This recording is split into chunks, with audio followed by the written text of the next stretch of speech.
Inconformados, por que investir em FIIs, fundos imobiliários, pode mudar a sua vida mesmo sem lucro imediato? É essa pergunta que eu vou responder através desse vídeo e já vamos combinar a regra do jogo.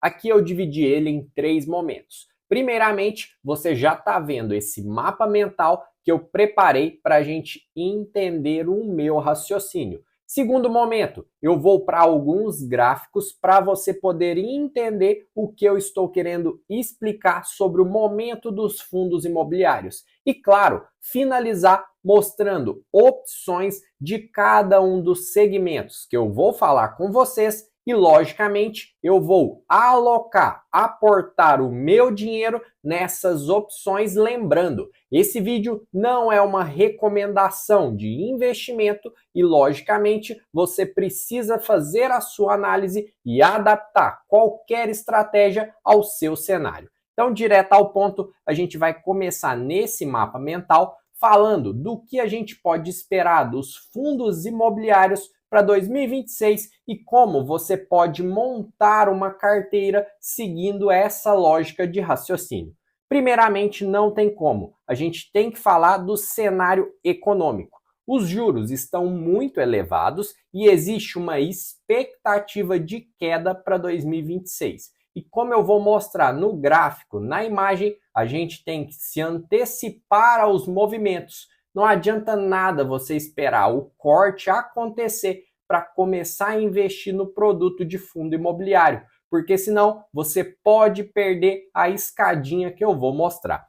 Terceiro ponto, volatilidade eleitoral. Pode ser que eles vão sofrer, principalmente nessa reta final antes da eleição. É um momento de muita incerteza, saem pesquisas a todo momento, aí sai uma pesquisa que o candidato A está indo bem, vai reagir de determinada maneira. Sai uma pesquisa que o candidato B está saindo bem, vai reagir de outra maneira. Então é um cenário que vai fazer balançar bastante e podem ter mais oportunidades ainda. Por isso você tem que ir aportando para fazer o seu preço médio. E logicamente, os ativos estão descontados. Como eu vou mostrar para vocês, existem 2 cenários. Existe o cenário nominal, que é a gente apenas olhar o número, e existe o cenário real, a gente considerando outras variáveis que muitas vezes não são consideradas. Dito isso, a gente tem que falar da nossa estratégia de alocação. E aqui, como você vai perceber, eu não estou inventando a roda, criando moda. Eu estou simplesmente seguindo o que os fundos já seguem. Como eu vou mostrar, essa estratégia aqui de alocação é o que os fundos de fundos ou multi-estratégias já fazem. E, inclusive, eu trouxe exemplos ali. Vou até abrir para vocês verem. Olha o RBFF. Ele aloca 30% em papel e 70% ele vai alocar em outros ativos, principalmente tijolo. Olha o PSEC. Ele aloca em 24,48% em papel e o restante ele aloca em tijolo ou mesmo outros fundos imobiliários. Então, não é que eu estou inventando a estratégia do zero. Eu só estou falando o que já os grandes gestores de fundos já praticam. Então, dentro dessa estratégia, a gente pode falar de 60% a 70% em tijolo, que já são fundos que investem diretamente em imóveis, e 30% ou 40% em papel. Fundos que têm como objetivo, principalmente, o investimento através de empréstimos para empreendimentos imobiliários. Dentro dessa distribuição, a gente pode falar mais ou menos nessa alocação. Shopping Center, 18%, e lembrando, eu vou trazer exemplos de cada segmento desses. Escritórios, 14%, logística, 14% e renda urbana, 5 a 7%.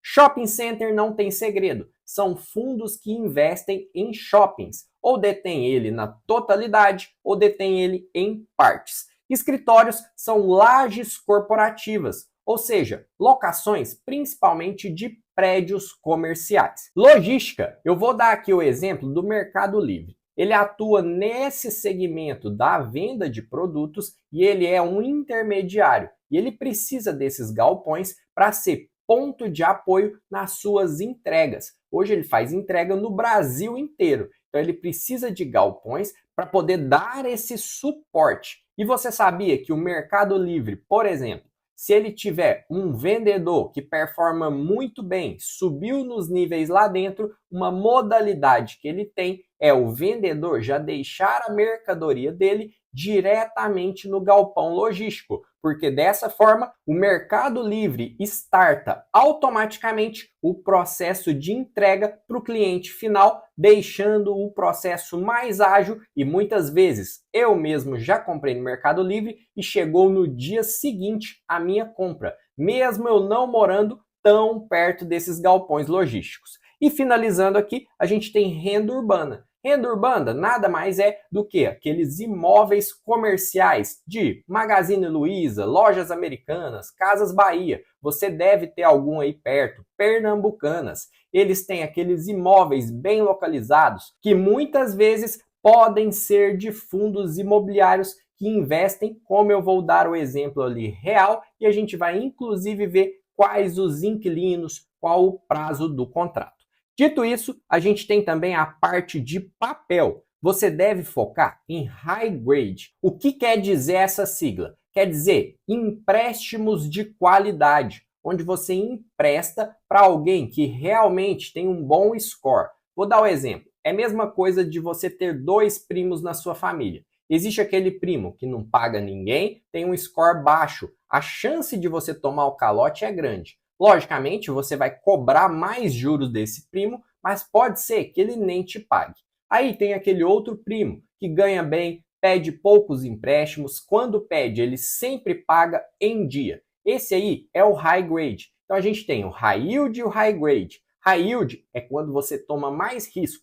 High grade é quando você toma menos risco, empresta com mais qualidade e você deve buscar isso nos seus fundos de papéis para não correr mais riscos do que o necessário. Indexados à inflação. Quando a gente tem um CDI muito alto e a inflação que está mais controlada, os produtos que estão indexados ao IPCA tendem a estar mais descontados porque todo mundo só quer olhar para o CDI. E finalizando, você vai proteger o seu poder de compra. Lembra, o IPCA é o índice oficial da inflação. Se você tem dívidas atrelada a IPCA mais algum percentual, você está corrigindo o seu poder de compra, o poder que seu dinheiro tem de comprar os produtos do seu dia a dia. E claro, como eu já falei, você tem que fazer esse investimento através dos veículos, que podem ser os investimentos diretos, que é quando você pega um fundo que é focado em logística, focado em renda urbana, como eu já falei anteriormente, ou você pode ir nos multi-estratégias ou FOFs, que são os fundos de fundos. Esses fundos, como eu já mostrei ali, eles fazem a alocação como se fosse essa alocação que a gente está falando. Então, vale a pena você ter eles por alguns motivos. Primeiramente, duplo desconto. Como os FIIs estão sofrendo com essa taxa Selic mais alta, pensa só comigo. Esse fundo, ele investe em outros fundos. Aí, os fundos que ele investe já estão descontados, ou seja, eles estão precificados abaixo do seu valor patrimonial. Só que aí, o próprio fundo de fundo também está avaliado abaixo do seu valor patrimonial. Ou seja, 2 vezes você consegue ter desconto ao investir nesse fundo de fundo. Ali você tem um gestor profissional e que vive isso todos os dias, estruturando e alocando dinheiro no que ele considera ser o melhor cenário. Aí você vai ter dividendos consistentes, uma diversificação automaticamente, como eu mostrei. O que a gente pode fazer fazendo de forma direta, ele já faz para a gente de forma indireta. E aí você também pode ter, com um cenário de corte de juros, o ganho de capital também duplicado. Porque se está com duplo desconto, ele vai para o valor real que ele realmente vale, você vai ter 2 vezes o ganho de capital, porque ele investe nos fundos que podem corrigir ao valor real e ele próprio também pode corrigir a esse valor real. E logicamente, a gente tem que falar Quais são os destaques e oportunidades que estão no momento? A gente pode falar de localização prêmio, raio 30 de São Paulo. O que quer dizer isso? Condomínios logísticos que estão nesse raio 30. É a mesma coisa, você coloca São Paulo como ponto central, o que está até 30 quilômetros desse raio são considerados os melhores imóveis para logística. Porque, querendo ou não, São Paulo é onde está movimentando mais a economia do Brasil, então, naturalmente, esses imóveis são mais valorizados. Outra coisa, preços abaixo do patrimonial. Quer dizer que você só tem que olhar isso? Não, mas é um indicador importante na hora de fazer uma análise. E, logicamente, o que eu já havia ressaltado, a máxima nominal é diferente da máxima real. E por isso, eu trouxe esse slide aqui para a gente poder refletir sobre isso. E olhando aqui, já fica fácil para você entender o que eu quero dizer. Mesmo o IFIX estando no maior número nominal de pontos que você pode falar, ele já está na máxima. Mas não, porque a gente tem que levar em consideração também isso aqui, a inflação. Não adianta nada você só olhar a máxima de número, mas se essa máxima em relação à última massa que obteve, que aqui a gente considerou no final de 2019, ele deveria estar, na verdade, em 4.000 pontos e não nos 3.600 pontos que ele apresenta. Ou seja, somente desse valor nominal para o real, a gente tem ali mais de 10% de déficit. Pode ser ainda que ele suba ainda mais a depender desse corte de juros. Segundo ponto, é essa telinha aqui que eu quero mostrar para vocês. Não adianta nada você esperar pelo corte de juros para poder se movimentar. Você tem que antecipar, porque como você pode ver aqui, depois que o corte de juros começa, talvez você vai iniciar e essa curva já vai estar nesse ponto aqui, quase lá no topo. Então você perde todo esse rendimento porque você quis investir somente depois que o corte de juros se concretizou. Por isso, não pode esperar. É difícil, mas você tem que sempre andar contra a maré para ter ganhos consistentes. Se todo mundo está indo para a renda fixa e ninguém está olhando para os fundos imobiliários, é porque é o momento de você sair um pouco da renda fixa e andar contra a maré. Eu sempre vou dar o exemplo que eu tive com o Bitcoin. Eu investi nele lá no final de 2022,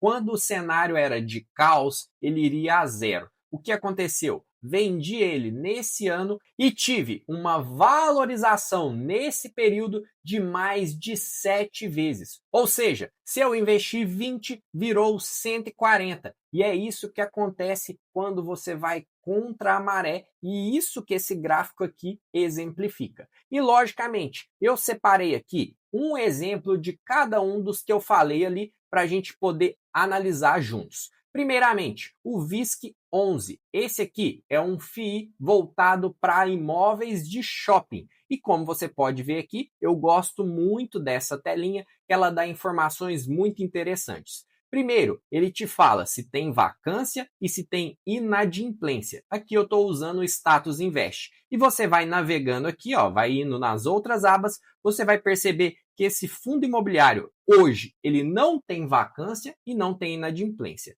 Aqui, ele fala a distribuição pelos estados, os vencimentos do contrato. Um contrato de locação comercial, ele tem um prazo geralmente maior. E aqui você pode acompanhar. Cerca de 40% dos contratos dele estão vigorando por mais de 36 meses. Ou seja, o inquilino que está lá hoje, ele tem que respeitar o contrato e no contrato fala que ele tem que ficar pelo menos mais 3 anos no imóvel. Logicamente, se ele sair, ele tem que pagar uma multa.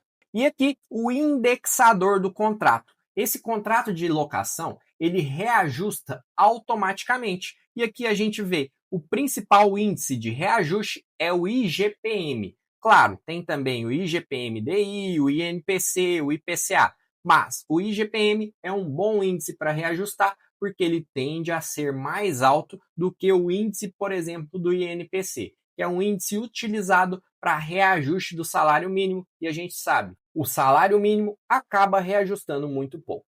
Outro exemplo, um exemplo de lajes corporativas que a gente viu lá é esse aqui, segmento de escritório, e funciona da mesma forma. Como eu analisei aqueles números, você também pode analisar esses aqui. Não vou me prolongar muito para o vídeo não ficar longo.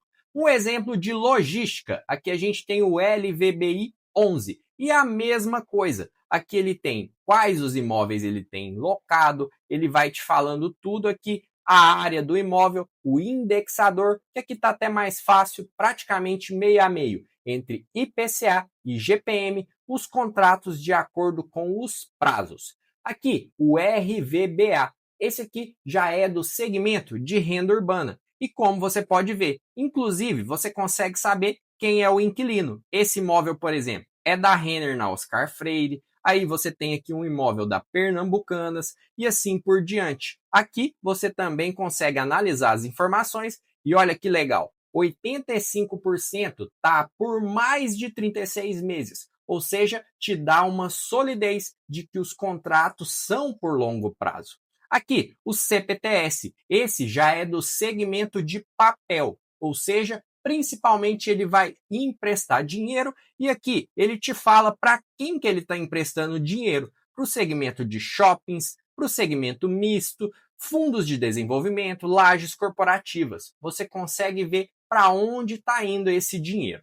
Aqui, os dois exemplos que eu já havia mostrado, que são os fundos de fundos. Finalizando assim, todas as opções que a gente viu lá. E agora, nada melhor do que a gente fazer na prática e eu vou fazer o aporte respeitando essa alocação que a gente tinha falado de forma prática. Agora, para finalizar, nada melhor do que a gente ver na prática como ficou o investimento. Então, vou clicar aqui na tela do Nubank e na notificação. Eu não vou fazer a compra passo a passo para a gente poupar tempo. Aqui eu já vou te trazer a tela consolidada com tudo que eu fiz. Primeiramente, aqui no canto inferior você viu, eu fiz o aporte de R$700 e a partir desse aporte, de acordo com aquele percentual que a gente viu de alocação, eu comprei uma cota do VISC 11 por R$109,10, comprei 3 cotas do BRCR 11 por R$134,48,